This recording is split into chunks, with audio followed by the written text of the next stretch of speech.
I want to play in my Minecraft world for the next 10 years. Now, I know that sounds crazy. I mean, most people get bored of their world in 2 weeks. And even my longest world only even lasted a year. So what makes me think this is going to be any different? Well, for context, this world is actually a giant island. An island so large, it'll easily take me the entire decade to fill it. That's cool, in theory. But what's going to stop me from, I don't know, quitting this world like every single other one? Well, I've learned a lot from those last worlds. And I've outlined a pretty solid 10-year plan that I think is going to inspire me and could even inspire you to do something similar. And I'm going to explain it all in this video. And while I'm doing that, I'm also going to be working on another large project. I'm going to be building a pretty massive centerpiece to our little Mediterranean village here. It's going to be a giant map room. It's going to be really cool. But in order to keep this from taking the entire 10 years, I need to get an elytra and rockets. That'll really speed things up. Getting some wings in this world is honestly the perfect backdrop for my first topic, why I chose survival. For the most part, I've played Minecraft in 3 main ways before starting this series: hardcore, SMPs, and modded. All of which would be super interesting long-term series, but each of them have some pretty big downsides. When I first started this world, it surprised a lot of people that this wasn't just another hardcore series. I mean, most of my success on this channel came primarily from hardcore mode, and I really enjoy hardcore. However, the reason I decided against it was pretty simple. I don't want to have to worry about dying. I was walking on eggshells the entirety of last series, taking the game super slow and taking honestly 0 risk, which did allow me to survive for a while until one split-second stupid decision ended months and months of progress. It can be hard to commit so much time to a world like that knowing that it could disappear in an instant, and that's not a risk I wanted to take anymore. Understandable, but single-player Minecraft can get lonely sometimes, so why don't I just join an SMP? Well, for a couple reasons actually. Don't get me wrong, servers are the most fun way to play Minecraft by far. However, they're also very restricting. SMPs, no matter how long they are always reset eventually. You gotta make sure you're following certain rules and make sure your builds aren't getting in the way of other people, etc. You get the idea. Not to say I won't ever be part of an SMP in the future, that's just not true, but for a long-term world like this, I really wanted a place to myself where I can literally do anything I want without any restrictions. Which brings up the third possible game mode, modded. I've talked to a lot of people who have said mods are the only way they don't get bored of Minecraft, and while I've had fun with mods like Create, my interest for mods come and go. And what happens if a mod stops getting updates 5 years from now? I'm pretty much screwed. So I decided to go for regular old vanilla survival. I won't have to worry about dying or any restrictions or mods not updating. I can just have fun getting an elytra. Man, it feels good to finally have an elytra in this world, and I cannot wait to fly. Hold on, let me grab the dragon head real quick, and we can use our fireworks to take off. And just like that, pretty much everything we can do in this world just got a whole lot easier. And finally, I can see our builds from the sky. This area is honestly looking great. Something that was super important to me when starting this world is picking the absolute perfect seed. I actually spent 3 months after I lost my last world planning for this new series, and I already had the idea of an island in mind. Other than living on a big island just sounding cool, there's a lot of reasoning behind it as well. First off, it forces me to build everything in this world relatively close together. That's super important for me because I'm not trying to fly 5,000 blocks just to go between 2 different projects. The island I chose is just large enough, about 2,000 blocks wide, that I'll likely never be able to fill the whole thing, but it's small enough that everything will be relatively close together. There is one other reason I chose an island though, and it's to avoid one of the biggest reasons long-term worlds end: terrain updates. Every couple years, Minecraft has one of those updates that either completely changes how the world generates or just adds some new biomes. These updates usually encourage people to restart in a brand new world to have all the changes closer to home. I don't have to worry about that because anytime Minecraft gets a terrain update, I can simply take my island and reset all the area around it, ensuring all the resources I want are always in a couple thousand blocks of me. And that's pretty much why I chose an island, but why this island? I'll be honest with you, the terrain itself is honestly somewhat boring, and that was on purpose. I really wanted to pick a blank canvas to do all my building on, so if I have relatively mild terrain like this, I'll be able to build some really cool custom terraforming like cliffs and mountains. That's always been a dream project of mine anyways. In fact, I've already started designing it in creative. This is probably like less than 1% of what I want to do. It's a many-year project for sure. Speaking of, let's talk about everything I'm planning on building. It probably wouldn't surprise you, this is once again something that I've put quite a bit of thought into over the last few months, and I'm starting to form a solid plan for what I actually want to do with this world. In all my previous series, for the most part, we essentially stuck to the one style, medieval, and that's great. I love building like this. It's what I'm best at, and I'd argue it's the style that Minecraft's textures are best for anyways. However, I really want to branch out in this world, and rather than build in one style, I want this world to be separated into numerous districts, so from different styles styles, time periods, and create an island with a lot of variety. Aside from the Mediterranean district we've been building up recently, there's also going to be a more modern city area, futuristic area, Japanese district, fantasy and medieval districts, and so much more. I'd actually like to try to map it all out today, but for that, we're of course gonna need a map. And the main thing I've actually been working on is getting all these villagers in place. I mean, all of these is kind of an overstatement, but I've got a couple like the unbreaking and the mending for my elytra, this guy who buys sticks, and then this guy who will sell me maps. This is definitely the easiest way to get maps, I would say. We finally have every single map I need, and that probably took me like a day to get all those, but we need to get them all filled out, so I'm just gonna collect every single one of these. Then we're gonna fly to the southwesternmost part of our base. And it's even bigger than you think, because these are actually size 2 maps. They're twice the size. We throw them in the cartography table with a piece of paper, and it doubles in size.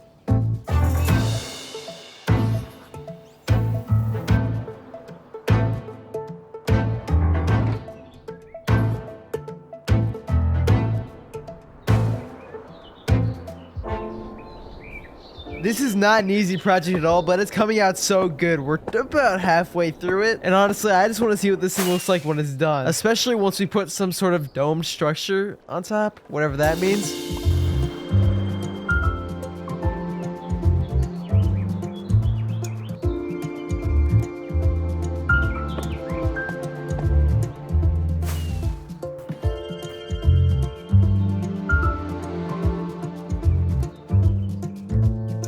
Okay, I think this is the last few maps here. There should be a couple more over here, there, and bam! Look at this. It looks great. To be fair, it's a little off-center. There's way too much water over here. But this is actually the section of water I'm going to be building the most in. So I'd say over time, it'll even out. The reason I wanted to build this in the first place was to have a way to plan out all the different districts in this world. And now we can do exactly that. This is something I've been really looking forward to for a long time. The first region, which you're already pretty familiar with, is this Mediterranean district. Our starter village is here, and it's the very start of the whole area. And I plan on stretching this style all the way down the eastern shoreline. This style is characterized by being on these cool rocky beaches and also being just extremely packed with houses. Usually extremely colorful houses. It's a really cool project, just packing the shoreline with buildings, and something I'm also definitely not geared up or prepared to start yet. So I'm gonna need to pick a new spot to work in. I'm thinking of next going back to my roots and starting a medieval district. Like I said, medieval is one of my favorite ways to build in Minecraft, and it's a style I'm super excited to be my next project in this world. This is my old hardcore world. We've talked about it a couple times, and I really enjoy the style we did in here. However, this world was cut short pretty early on, like 1,000 days in, so I never really got to work out my true vision for this world, and I want to carry out that vision in our new world, and that's what I'm dedicating the medieval region to. Continuing this style, obviously, with all new original builds and stuff like that, but I think it'll be a lot of fun and definitely a unique challenge. We're gonna start that project in episode 4, so you should probably subscribe for that. It's gonna be an insane video, I know that, but that'll be nothing compared to the scale of this next region. My futuristic city out on the ocean. Now, the reason it's on the ocean is because I want to drain a giant area around this ocean monument. This is basically what it'll look like. And then we're gonna fill it with huge futuristic towers, that sort of solar punk type style with futuristic white buildings and nature and all that stuff. Once again, super long-term project, but something I at least want to break ground on within the next year or so. And I think that region will perfectly contrast with this one, our more cyberpunk city region, a more gray, darker city area. I want to try to fill up this entire massive flat plains biome, which is probably way too ambitious and not a project I'm going to be starting anytime soon. It's going to be something super cool once we get to it. On the north side of the city is going to be the huge mountain range I've been talking about building, which I've already pretty much explained. And on the east side, we'll probably do an Asian-inspired kind of Japanese area. Pretty much the style you're thinking. I built like this a little bit before, but I really want to expand on it and see how much better I can get it. That is a lot of plans. And even though I just described a ton of mega builds, that's like probably 20%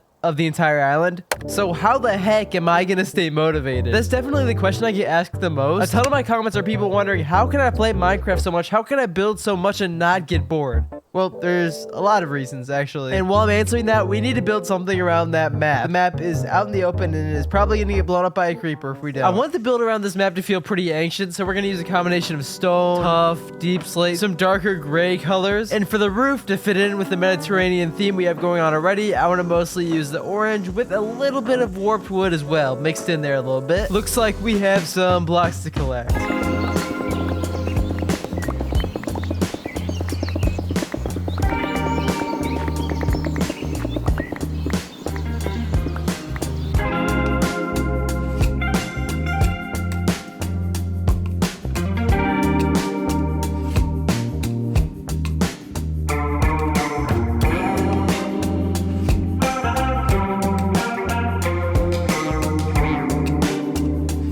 I spent a couple hours gathering a bunch of different blocks and building a path way up to our map so we can get started building some pillars. Now, back to the big question everybody's been waiting for. How am I gonna stay motivated? Especially for, 10 years? Well, a big way I stay motivated is how I approach the game in the first place. I treat Minecraft as more of a creative game rather than a survival one, and I'm not really talking about the game modes. What I mean is, rather than worrying about having the most OP armor or getting every achievement or building all these crazy farms, I just like building stuff. Building houses and cities and castles and all that stuff. Does that mean all those other things are bad? Absolutely not. It's just what I personally enjoy. My point is, if you want to enjoy Minecraft for a long period of time, you need to figure out what you actually enjoy about it and then lean into that. And not just do what your favorite YouTuber's doing. There is one final factor though, and it's probably the biggest threat to this world. But let's not worry about that now and finish up this monument.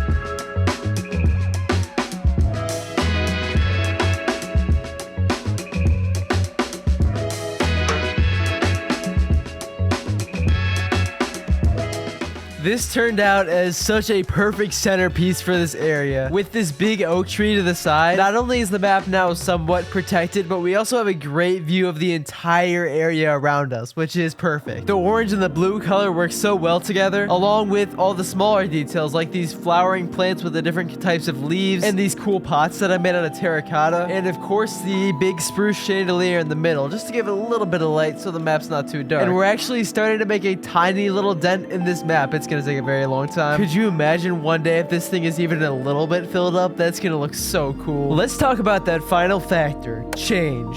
I mean, a lot can and will change in 10 years. I mean, let's just compare the game between 2014 and 2024. I can't even begin to describe how different the game is since then. Chances are my plans for this world are going to change a lot. I might literally build completely different things than what I described in this video, and that's totally okay. I try to make my plans as dynamic as possible, so I'll always be able to do whatever I feel like doing at the time. So don't hold me too close to any of these plans and expect a lot of change. Now, of course, I totally realize there's going to be plenty of times when I experience burnout or just don't have time in life to play.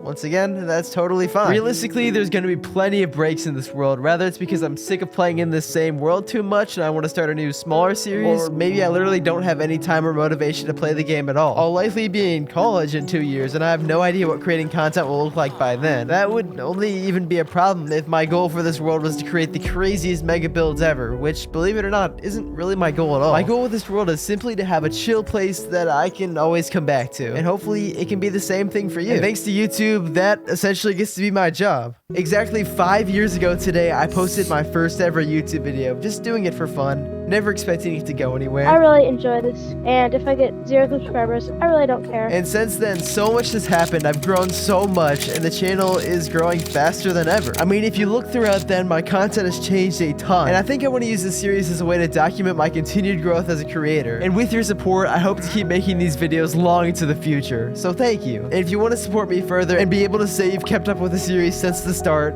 make sure you hit that subscribe button. We are so close to my dream of 100K.